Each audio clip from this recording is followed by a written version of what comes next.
बिस्मिल्लाहिर्रहमानिर्रहीम। अस्सलाम वालेकुम स्टूडेंट्स। आज की वीडियो में हम यूनिट नंबर 9.11 डिफ्रैक्शन ग्रेटिंग को डिस्कस करेंगे। बेसिकली ग्रेटिंग हमारे पास एक ऑप्टिकल डिवाइस है जिसके ज़रिए हम डिफ्रैक्शन ऑफ लाइट करवा के उससे जो है वो वेवलेंथ को जो है वो कैलकुलेट कर सकते हैं। अब ग्रेटिंग क्या चीज़ है? ग्रेटिंग हमारे पास बेसिकली एक ऑप्टिकल डिवाइस है। आपने अगर आप बायो के स्टूडेंट रहे हैं तो आपने जो है वो देखा होगा कि आपके पास एक जो है वो ग्लास स्लाइड होती है कि जिसको आप जो है वो माइक्रोस्कोप के अंदर रखते हैं तो आपकी जो है वो उससे आपको जो है वो बैक्टीरिया वगैरह नजर आता है।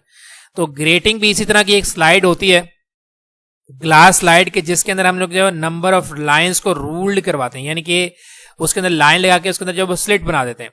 ठीक है, स्क्रैच कर देते हैं बीच में से, तो हमारे पास जो है वो एक तरह से ग्रेटिंग बन जाती है। तो इस ग्रेटिंग के अंदर से जब हम लोग लाइट को इंसिडेंट करवाते हैं तो हमारे पास जो है वो मल्टीपल डिफ्रैक्शन होती हैं और इससे हमारे पास जो है वो हम लोग वेवलेंथ ऑफ इंसिडेंट लाइट को कैलकुलेट कर सकते हैं।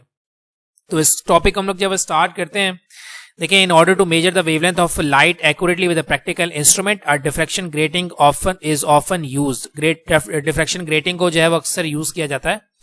A device constructed for this purpose is called grating spectrometer। इस पर्पस को कंप्लीट करने के लिए हम लोग जो है वो एक डिवाइस यूज करते हैं, optical device, that is called the grating spectrometer. Spectrometer basically हमारे पास है, स्पेक्ट्रोग्राफी आपने पढ़ी होगी। स्पेक्ट्रोग्राफी में हम क्या करते हैं कि हम लोग जो है वो वेव्स को according to its wavelength and frequency arrange करते हैं।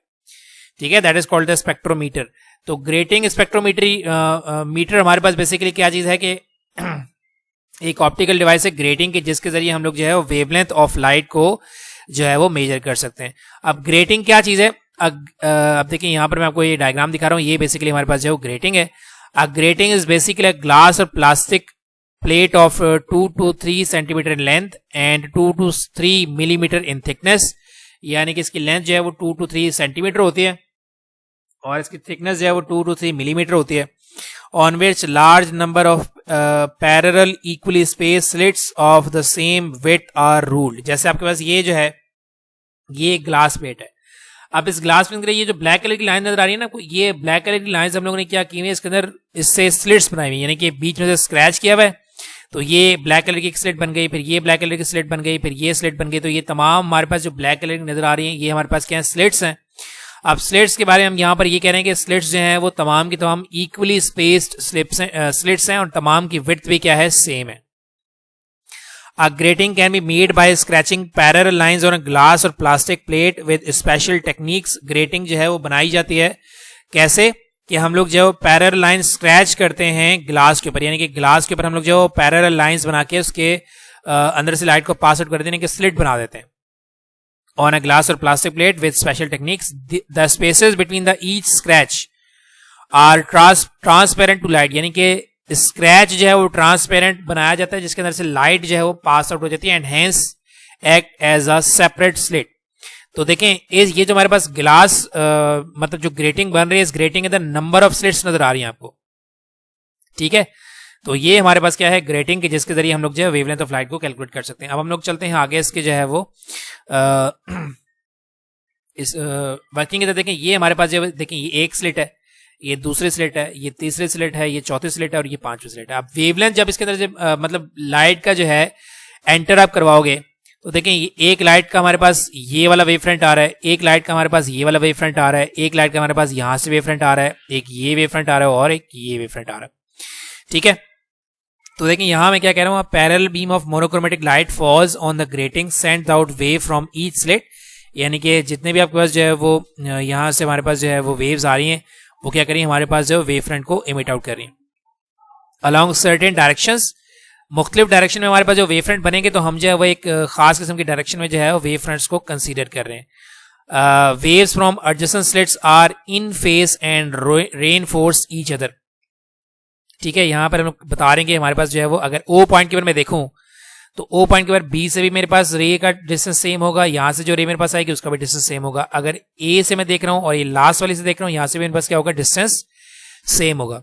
तो अगर दो वेव्स के दरमियान हमारे पास डिस्टेंस जो है, पाथ डिफरेंस सेम है, तो हमारे पास जो है वो कंस्ट्रक्टिव इंटरफेरेंस होती है। तो यहां हम कह रहे हैं the parallel rays after refracting through the medium diffracting through the grating making an angle theta with the normal and the point of incidence. देखिए यहां से आपका जो है वो जब आपकी वेव्स गुजर रही हैं तो ये करें आपकी नॉर्मल से, ये जो आपके पास नॉर्मल बन रहा है इससे आपके पास क्या बन रही है, थीटा एंगल बना रही है, ठीक है। These rays are then brought to the focus on screen at point P, और फिर हम लोग क्या करते हैं, एक लेंस के जरिए इसको जो है वो पॉइंट पी के ऊपर जो है वो फोकस करवाते हैं। If the path difference between the रे 1 एंड 2 इज लेमडा, मैं कह रहा हूं कि लेट कर लीजिए कि ये जो रे 1 है, इस रे 1 और रे 2 के दरमियान जो पाथ डिफरेंस है, यानी कि ये ए टू आर, अगर ये ए टू आर पाथ डिफरेंस हमारे पास क्या है, लेमडा है, तो फिर क्या होगा, हमारे पास कंस्ट्रक्टिव इंटरफेरेंस होगी, because multiple integral for the wavelength अगर हमारे पास पाथ डिफरेंस होगा तो कंस्ट्रक्टिव इंटरफेरेंस होगी। Then they reinforce each other at point P, अगर रे 1 और रे 2 के दरमियान जो हमारे पास पाथ डिफरेंस है वो लेमडा है, तो ये क्या करेंगी, पॉइंट पी के ऊपर कंस्ट्रक्टिव इंटरफेरेंस करेंगी 1 और 2 वेव, ठीक है। Similarly waves from any two consecutive slits will differ in path by lambda when they arrive at P, तो इसका मतलब ये कि अगर इन दोनों के दरमियान पाथ डिफरेंस जो है वो लेमडा है तो बाकी वेव्स के दरमियान भी जो डिस्टेंस है कितना होगा, लेमडा ही होगा। They will interfere constructively and bright fringe will observe eight point P, तो ये तमाम वेव्स क्या करेंगी, कंस्ट्रक्टिव इंटरफेरेंस करेंगी पॉइंट पी के ऊपर, अगर इनका जो पाथ डिफरेंस है वो क्या हो, लेमडा हो। अगर इनका पाथ डिफरेंस लेमडा नहीं होगा, लेमडा बाय 2 होगा, तो फिर हमारे पास यहां पर डिस्ट्रक्टिव इंटरफेरेंस होगी, ठीक है। तो हम लोग आगे चलते हैं। Here condition for constructive interference is that the path difference is equal to lambda. यहां हमारे पास कंस्ट्रक्टिव इंटरफेरेंस, अगर पॉइंट पी के ऊपर हमें कंस्ट्रक्टिव इंटरफेरेंस करवानी है तो उसके लिए हमारे पास जरूरी क्या है कि जो पाथ डिफरेंस है बिटवीन रे 1 एंड 2 और 2 और 3 एंड 4 और 5, तो हमारे पास डिफरेंस कितना होना चाहिए, पाथ डिफरेंस लेमडा के इक्वल होना चाहिए, सही। तो यहां मैं इस वाली फिगर को ले रहा हूं, देखिए ये ए बी टू आर, इसको थोड़ा सा हम लोग जो बड़ा ड्रॉ कर रहे हैं, सही, ये ए टू बी एंड आर, ये देखिए यहां से एंगल बन रहा है, यहां पर मेरे पास एंगल बन रहा है, ये दो रेज के दरमियान हमारे पास जो दो स्लिट्स के दरमियान गैप होती है उसको हम लोग कहते हैं डिफ्रैक्शन एलिमेंट, ठीक है। तो ये हमारे पास ये डिफ्रैक्टिंग एलिमेंट है डी, ये ए टू आर हमारे पास path difference between the two waves है। देखें अगर मैं बी की बात करूं तो वी जो है वो कम पार्ट ट्रैवल कर रही है, और अगर मैं ए को देख रहा हूं तो ए मेरे पास जो ज्यादा पार्ट ट्रैवल कर रही है इस लेंस तक पहुंचने के लिए, ठीक है। तो ये ए टू आर हमारे पास क्या बेसिकली पाथ डिफरेंस है। तो अगर मैं इस वाली फिगर को देख रहा हूं तो एंगल के सामने वाली साइड बनती है परपेंडिकुलर, तो देखें ये मेरे पास क्या होगा, sine theta that will be equal to perpendicular upon hypotenuse, hypotenuse मेरे पास क्या है, डी साइड, राइट। तो ए आर को हमने क्या कहा है कि अगर हमारे पास जो है वो कंस्ट्रक्टिव इंटरफेरेंस के लिए ए आर क्या होना चाहिए, लेमडा होना चाहिए। For constructive interference D sine theta that will be equal to lambda, देखें डी को आपने यहां शिफ्ट कर दिया, ये हो गया D sine theta equal to A R, और हम कह रहे हैं कंस्ट्रक्टिव इंटरफेरेंस के लिए ए आर यानी कि पाथ डिफरेंस हमारे पास कितना होना चाहिए, लेमडा होना चाहिए, अगर पॉइंट पी के ऊपर कंस्ट्रक्टिव इंटरफेरेंस हो रही है तो, सही। Where D is the separation between the two slits, देखें एक स्लिट से दूसरे स्लिट के दरमियान का जो गैप है that is represented by D, ठीक है, नोन एज ग्रेटिंग एलिमेंट, इसको हम लोग कहते हैं ग्रेटिंग एलिमेंट। ये जो दो स्लिट्स के दरमियान गैप है, ये देखें ये इस वाले पॉइंट से लेकर इस पॉइंट तक, ये दो स्लिट्स के दरमियान जो गैप है that is represented by grating element. अब ग्रेटिंग एलिमेंट क्या चीज, इसको थोड़ा सा डिस्कस करते हैं।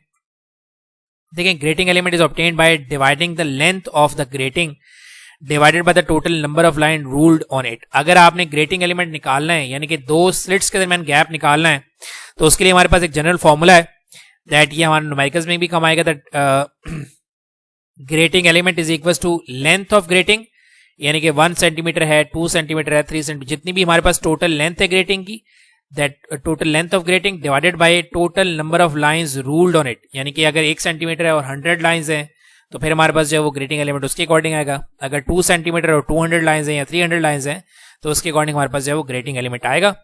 तो ग्रेटिंग एलिमेंट का फॉर्मूला क्या है, length of grating divided by the total number of lines ruled on grating, that is अगर लेंथ जो है वो 1 सेंटीमीटर है तो नंबर ऑफ लाइंस को हम लोग जो है वो n से रिप्रेजेंट करें, तो ये हमारे पास एक जनरल फॉर्मूला है, ठीक है। In general there will be other directions on each side of line OC for which the waves from adjacent slits differ in path by 2 lambda, 3 lambda and for which corresponding bright images will be observed। अगर आप यहां पर OC को देख रहे हैं, ये आपके पास जो OC है इसके adjacent points के ऊपर यहां पर और यहां पर हमारे पास क्या होगी, ब्राइट फ्रिंज अगर होगी फिर डार्क फ्रिंज होगी फिर ब्राइट फ्रिंज अगर होगी, तो हमारे पास यहाँ पर जो साइड में जो हमारे पास ब्राइट फ्रिंजेस बनेगी वहां पर पार्ट डिफरेंस हमारे पास कितना हो जाएगा, 2 lambda, 3 lambda and so on. and for which corresponding bright images will be observed. These are called the second third order images. First वाला जो हमारे पास जो सेंट्रल पॉइंट के अंदर हमारे पास बगैर पाथ डिफरेंस के जो हमारे पास इमेज बनता है वो हमारे पास फर्स्ट ऑर्डर, यानी कि ये देखें ये जो सेंट्रल पॉइंट के बाद हमारे पास जो इमेज बनेगा यानी कि जो हमारे पास फ्रिंज बनेगी, देखें ए से यहां एक ए से पार्ट डिफरेंस देखें और इस वाले पॉइंट से पार्ट डिफरेंस देखें तो दोनों रेस का पार्ट डिफरेंस क्या होगा, सेम होगा। तो हमारे पास जो कंस्ट्रक्टिव डिफरेंस तो सेंट्रल हमारे पास जो ब्राइट फ्रिंज होती है उसको हम लिखते हैं फर्स्ट ऑर्डर, फिर डार्क होगी, फिर दोबारा कंस्ट्रक्टिव डिफरेंस होगी, तो ये जो हमारे पास ब्राइट फ्रिंज होगी इसको हम लिखेंगे सेकंड ऑर्डर, फिर डार्क फ्रिंज, फिर हमारे पास जो थर्ड कंस्ट्रक्टिव इंटरफेरेंस होगी इसको हम लोग कहेंगे थर्ड ऑर्डर कंस्ट्रक्टिव इंटरफेरेंस। तो यहाँ हम ये करेंगे these are called the second third order images etcetera. The grating equation can be thus be written in general form as d sin theta equals to m lambda, right, where m equals to 0 1 2 3। अगर मेरे पास जो है वो यहाँ पर central maxima की बात करें तो हमारे पास 1 लैम्डा होगा। अगर हम लोग जो है वो सेकंड के लिए बात करें तो कितना हो जाएगा, 2 लैम्डा हो जाएगा, फिर 3 लैम्डा हो जाएगा एंड सो ऑन। इस तरीके से हमारे पास जो है वो पार्ट डिफरेंस इंक्रीज होता जाएगा। तो ये हमारे पास है ग्रेटिंग एलिमेंट। अगर इसमें कोई कंफ्यूजन है बेटा तो आप क्वेश्चन कर सकते हैं, इंशाल्लाह मैं इसको आंसर कर दूंगा। अपनी दुआ में याद रखिएगा। Thank you very much and Allah Hafiz.